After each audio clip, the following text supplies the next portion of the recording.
resurrection. So I'm fusing the two because look who's back from the dead. It's only Tim H078. You're just like Jesus. Back from the dead. How long have you been dead now? Well, it depends. Like, have I resurrected every time I come back to the UK? Like, is the assumption that when I'm in America, I'm dead? You've come back to life for about 2 weeks at a time. But how long have you been dead? Coming up on 3.5 years now. Christmas. Yeah, that sounds long, doesn't it? Yeah. 2014 is when I started my degree. Moved on to the next plane. Yeah, that's when I died. Yeah. Why did it become you died? Was it easier to accept? Well, it started with Sammy and Dodie. They kept saying Tim's gonna die. That was the sort of the running joke. Was that like, no, he's dead. Yeah. When he leaves. Well, you're not dead in this current moment. Currently You're still resurrected. Here. Currently resurrected. Soon to die again. Are you going to be in America for Christmas? So, I'm going to be in London for Christmas, Right. but then on the 27th, I am going to Florida. You're bailing So- for my birthday. You're not going to be here for my birthday. I'm so sorry. I know. Because your girlfriend is more important. She'll be very mad at me, Dan. She'd understand. I'd tell her. Yeah. I'd be like, look, Give here's the her a deal, call. mate. My birthday, yeah? She'd be like, Tim, oh, fair. Tim needs to be here. Tim, this is important to Tim.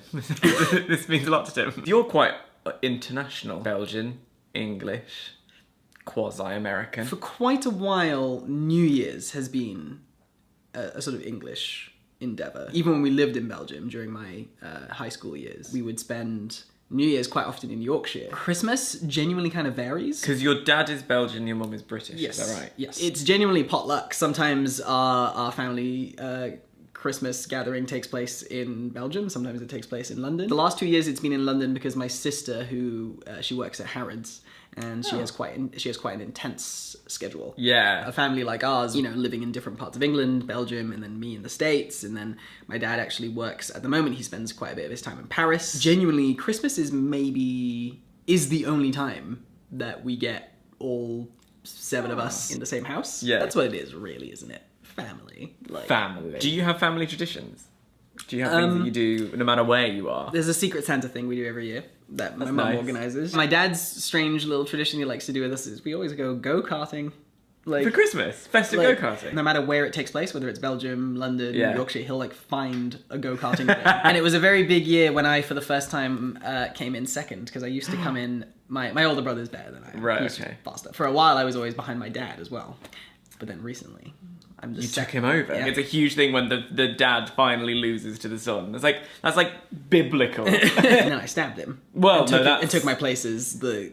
yeah, well, I mean, that's just kind of tradition, isn't it? That's what you're supposed to Exactly. do. That's our tradition. We usually do a walk. Past 2 years we've done Greenwich. This year I'm not sure if we're doing a walk. We are seeing Star Wars. Great, okay, good. As a family. How much do you subscribe to the whole feeling festive, feeling Christmassy, feeling... I say that with no sense of... Because sometimes people think they're cool for being above that stuff. Yeah, right. And I don't. But I would say that I'm a fairly sort of Low-key. passive, low-key kind of person. I'm not that person who feels the need to poke holes in it or be cynical about it, because I don't think But that's also cool. you don't subscribe to it. Yeah. I like to feel festive because I remember one year...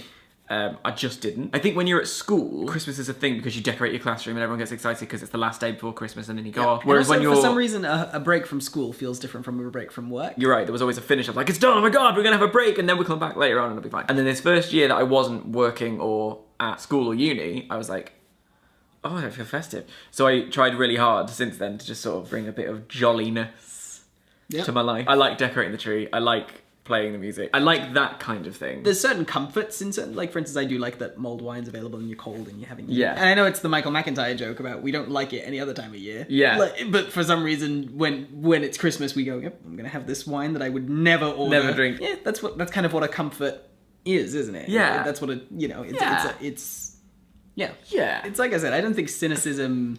It's something I've paid a lot more attention to recently, where not treating cynicism as a cool thing. Yeah. Especially in today's sort of apathy and cynicism my should God. not be celebrated. But there are stocks, aren't they? I get that way about Valentine's Day. You're right, there's so much to be sort of cynical and you jump straight to bleh. Whereas it's fuck it, it's Christmas. You're not above it. No.